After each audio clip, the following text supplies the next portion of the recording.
Alright mga kapatid, magre-reaction video na naman po tayo at manunood ng mga balita. Pero syempre, batiin muna natin si Sir Jomar ng happy birthday. Sir Jomar, nesesito ba o nekesito? Parang nesesito, no? Sir Jomar, happy birthday po. Happy 18th birthday. At sana marami pang 18th birthday ang dumating po sa inyo, sir. Merry Christmas na rin and Happy New Year. Yan. Ang wish ko, syempre, kalusugan. Tayo mga medyo bata-bata na, kalusugan, no? Kailangan hindi tayo magkakasakit. Yan lang po ang aking hiling sa inyong birthday. Maraming salamat po. At munti munang paalala bago tayo magsimula. Gusto nyo naman ng mura na at mabilis na internet? Nandito na ang fiber ni Juan. Maaasahan, kaya tawag na. Baka meron na sa inyong lugar ang fiber ni Juan. Okay, isama na rin natin si Week Hero. Shoutout sa iyo, Week Hero, ha. Sabi mo kasi, nasa Tagum ka. Oy, malapit-lapit ka dito. Oy, maganda yung Tagum, ano? Malinis po dyan. Eto na mga kapatid, anong meron dito? Galing po ito sa Balitang Pinoy TV. Sa wakas, matindi ito. Grabe, kakapasok lang. Breaking news. Grabe, Aimee at Marcoleta. Naalala ko si Ma'am Aimee nung panahon po ng eleksyon. Sabi ni VP Sara, tutulungan po tayo ni Madam Aimee para po mapabalik si Tatay Digong dito. Hindi ko po nakakalimutan yon. Kaya bukod po sa nag-reveal po si Madam Aimee, nais po na sana naming makita na talagang tumutulong po kayo para sa ating Tatay Digong. At na-appreciate naman namin ang inyong pag-amin. Ang problema, bakit ngayon lang? Okay, nood na po tayo mga kapatid.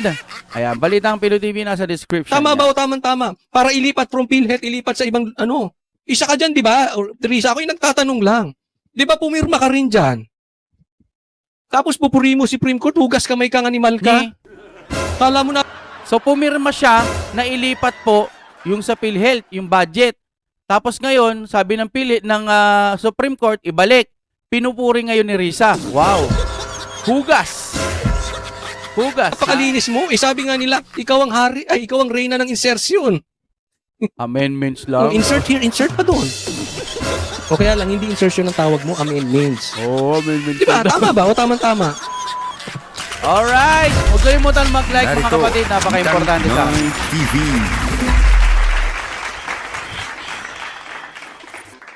Pero bago po tayo magsimula, ipapaalala ko lang po, wag pong kalimutan i-like tong video na ito, ha. Pagkakita nyo pa lang, like nyo po agad ang video na ito, itong vlog na ito. And sana po, doon sa mga hindi ko pa po subscriber, yan, subscribe naman po kayo dito. Konting lambing dito sa channel ni Coach Oli News PH. Tayo po ay magbabalik muli. O eto, pag-usapan natin itong anti-dynasty law. Okay? So hindi raw minamadali. So kaya tama yung anti-dynasty law. Anti, hindi pala A-N-T-I. Magka-antay pala. A-N-T-A-Y. Antay ng antay.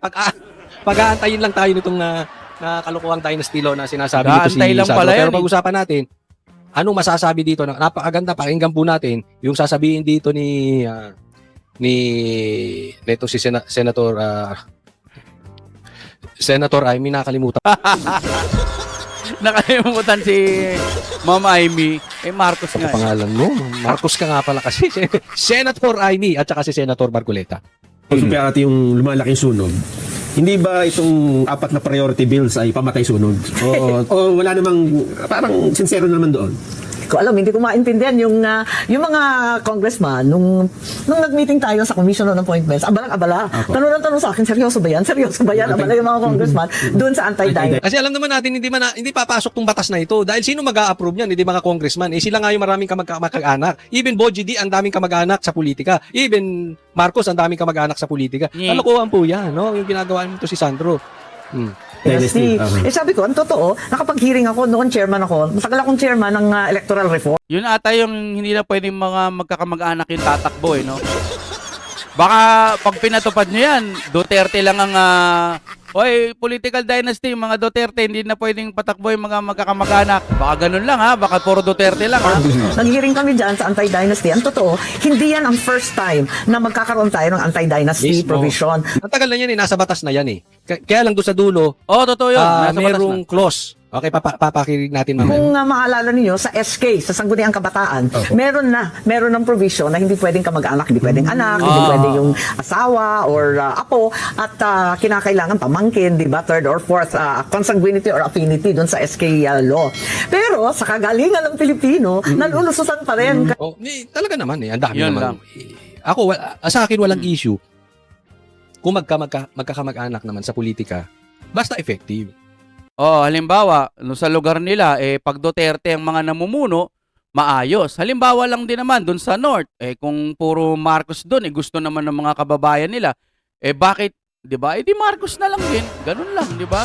Kung maganda ang pamamalakad mo, gugustuhin kayo ng mga tao, di kasi, kaysa naman political dynasty, papatupad yan. Tapos, yung mga susunod na mamumuno, magnanakaw. Wala din. Ang masama, yung magkakamag-anak kayo, tapos nagsasabuatan kayo sa pagnanakaw. Halimbawa, magpinsan kayo, tapos kayo ang dinideliveran ng pera, hindi maganda yun. Di ba?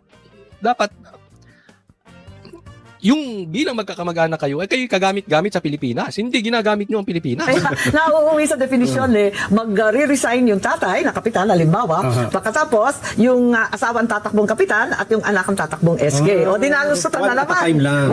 Ayun, so pareho silang hindi incumbent. Lusot na naman yun. Maraming ganyan sa malilit na barangay, sa amin, sa mga liblib, sa tuktok ng bundok. Wala namang kamag-anak, walang hindi kamag-anak sa mga barangay na mga 500, 600 lang katao, lahat sila magpipinsan. So hindi naman mabuo yung barangay, yung sinasabing Ako naman, sang-ayon ako para sa akin. Sang-ayon naman ako dyan sa anti-dynasty law. Okay. Huwag lang nila i-isolate ang Duterte. Kasi duda rin ako rito eh. Posibleng tatargetin din nila ang Duterte rito.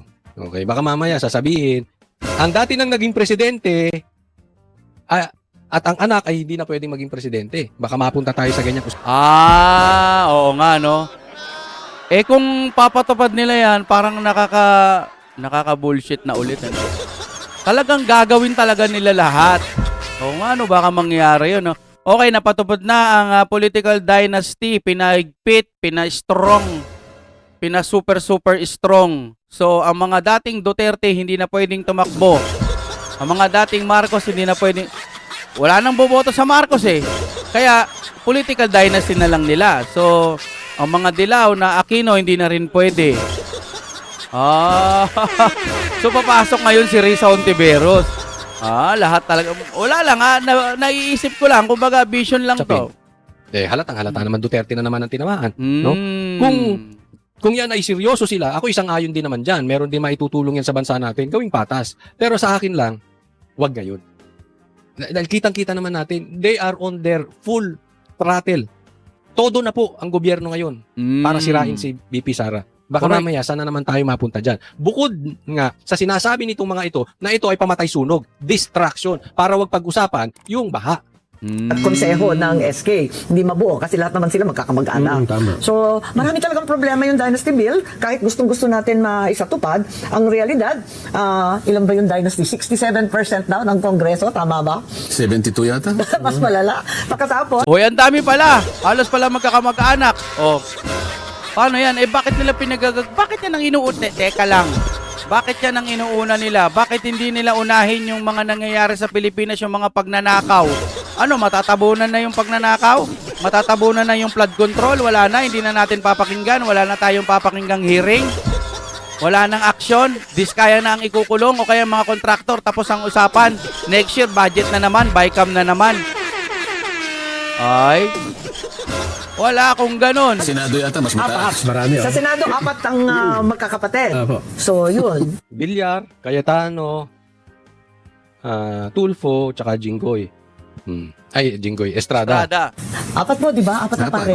Bilyar at Villar, Cayetano, Tulfo, at saka Estrada. Oh, there we go. Ayun. Ako hindi ako naniniwala may papasa Makakalusot yan. kaya sa Kongreso? Hindi ako naniniwala kasi isa ako sa mga naunang mga members ng House of Representatives na nag-file ng anti-dynasty bill. Anti-dynasty. Kung hindi ako nagkakamali, 14 Congress. So meron na pala dati, gagawin na lang matibay.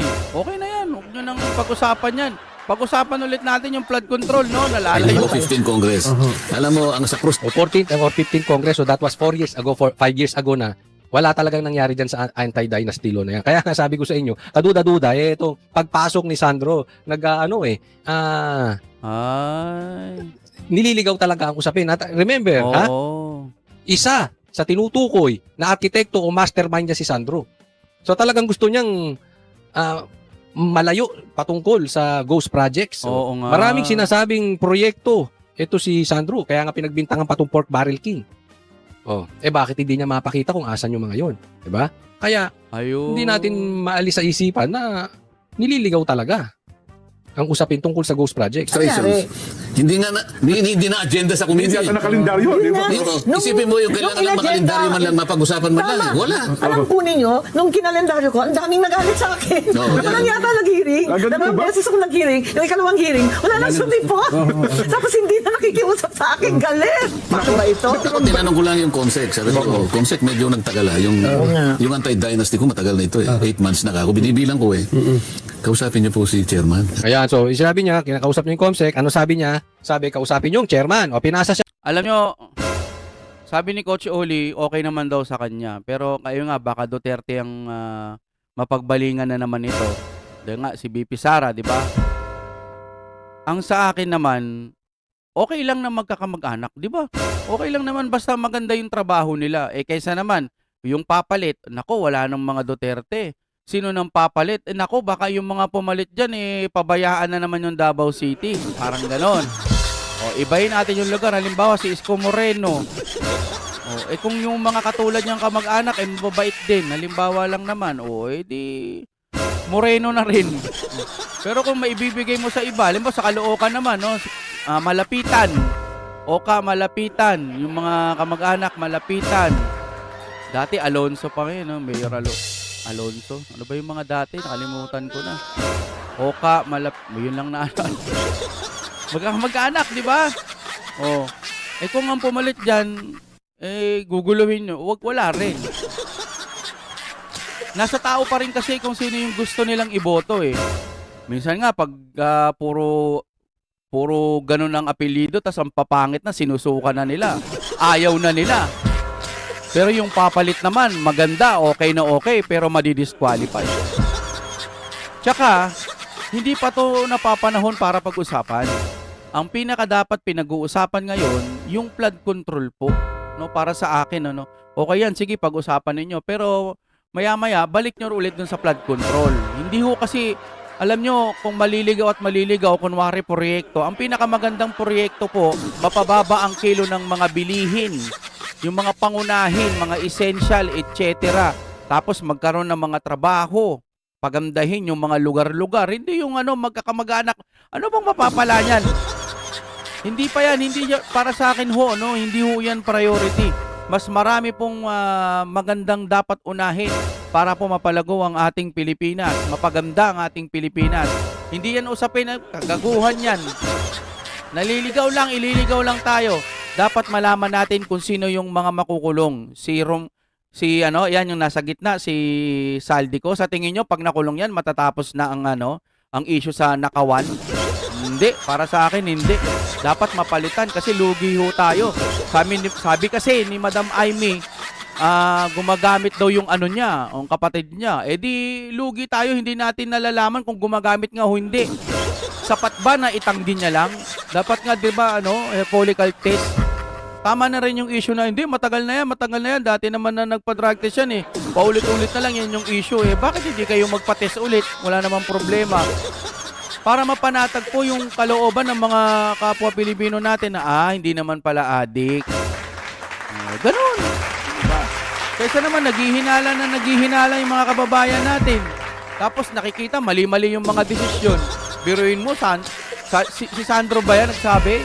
Yung dynasty, bakit yung pinag-uusapan ngayon yan? Ano bang mapapala ngayon? May mas malalalim pa po tayong problema na yun sana ang dapat pag-usapan. Hindi yung mga kung ano-ano lang. Diba? Mga kapatid, pag nakaabot po kayo hanggang dito, pa-type po ng Duterte pa rin. At syempre, huwag kalimutan mag-like para po manumbalik ang ating channel kasi po, nagpalit ho tayo, ulit-ulitin natin. X-Crew to Deng TV. Yan. Mababalik po yung algorithm natin. Ayan po, nag-uunti-unti na sa tulong po ng inyong ginagawang paglalike. Maraming salamat po sa inyong panonood. Oh my God, we'll be back Sige.